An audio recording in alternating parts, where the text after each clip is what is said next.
యాదగిరిగుట్ట పట్టణ శాఖ ఆధ్వర్యంలో స్వామివారి సింహద్వారం వద్దకు కబ్జాకు గురైనటువంటి రేకుల షెడ్డు ముందు నిరసన తెలియజేశారు. ఈ సందర్భంగా పట్టణ అధ్యక్షులు ప్రవీణ్ మాట్లాడుతూ, పట్టణంలో కొండ మీదనేమో దేవుణ్ణి మింగుటోడు తయారైండు, కొండ కింద ఏమో భూములు కబ్జా చేసేటోడు తయారైండు. గతంలో కౌన్సిలర్ ఉన్నప్పుడు ఇదే విధంగా కబ్జాలు చేసిండు.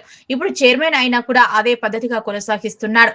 చైర్మన్ భర్త, అన్న, కొడుకులు మరియు డ్రైవర్ వీరందరూ కలిసి సింహద్వారం ముందు రేకుల షెడ్డు వేసి కబ్జాకు యత్నిస్తున్నారని, దీనిపైన తక్షణం చర్యలు తీసుకోవాలని, ఒకప్పుడు ఒక వ్యక్తి కూరగాయల షాప్ పెట్టుకుంటా అంటే బెదిరించిన అధికారులు ఇప్పుడు ఎందుకు నిర్లక్ష్యంగా ఉంటున్నారని, ప్రధాన గోపురం ముందే ఇలా చేస్తే ఆలయ అధికారులు ఏం చేస్తున్నారంటూ, ఇంత దర్జాగా పబ్లిక్ ప్లేస్ లో ఇట్లా కబ్జా చేస్తుంటే అధికారులు ఏం చేస్తున్నారన్నారు.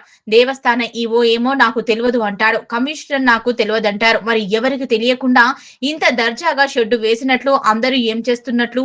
ఇప్పుడు ఇక్కడ కేవలం షెడ్డు తీసేస్తే సరిపోదు, తక్షణం వారిపైన క్రిమినల్ చర్యలు తీసుకోవాలని తాము డిమాండ్ చేస్తున్నామన్నారు.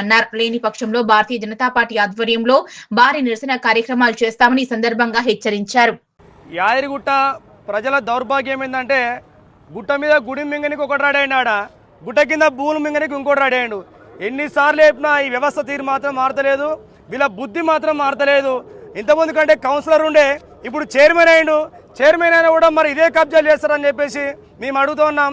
ఎందుకంటే ఇప్పుడు ప్రస్తుత చైర్మన్ యొక్క అన్న, వాళ్ళ పిల్లలు, మరి అన్న డ్రైవర్ కలిసి 3 రోజుల నుంచి కూడా స్వామివారి యొక్క ఈ జాగాలో రేకుల షెడ్ వేసిర్రు.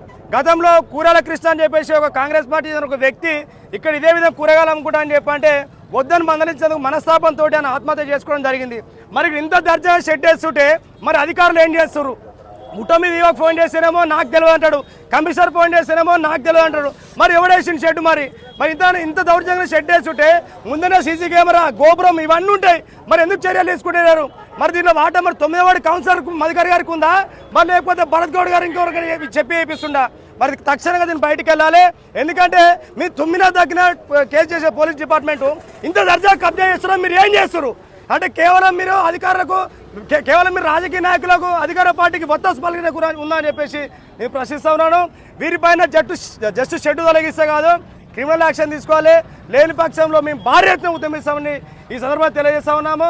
ఎందుకంటే ఎన్నిసార్లు చెప్పినా కూడా వీళ్ళు మాత్రం మారతలేరు. యాదగిరిగుట్ట దేవస్థానంలో ఈ అసలు భూమిని కబ్జా చేసుడు ఏందో అర్థమవుతుంది. ఎందుకంటే ఒక లక్ష్మీనరసింహస్వామి దేవుడు ఉన్నాక 20వ గుట్టను ఆక్రమించారు ఇట్లే నాయకులు. అప్పుడు భారతీయ జనతా పార్టీ పోరాడి గుట్టని ఆక్రమించిన వాళ్ళని తరిమి కొట్టినాం. ఇప్పుడు కింద ఉన్న దేవస్థానం భూమి 33 సత్రాలు ఉన్నాయి. ఆ సత్రాలు ఏమైనా వెళ్తారు, ఏదేమైనా వెళ్తారు. జర్రంతా కాల ఉపాధ్యాయుల రేకుల సెట్లు ఎత్తురు.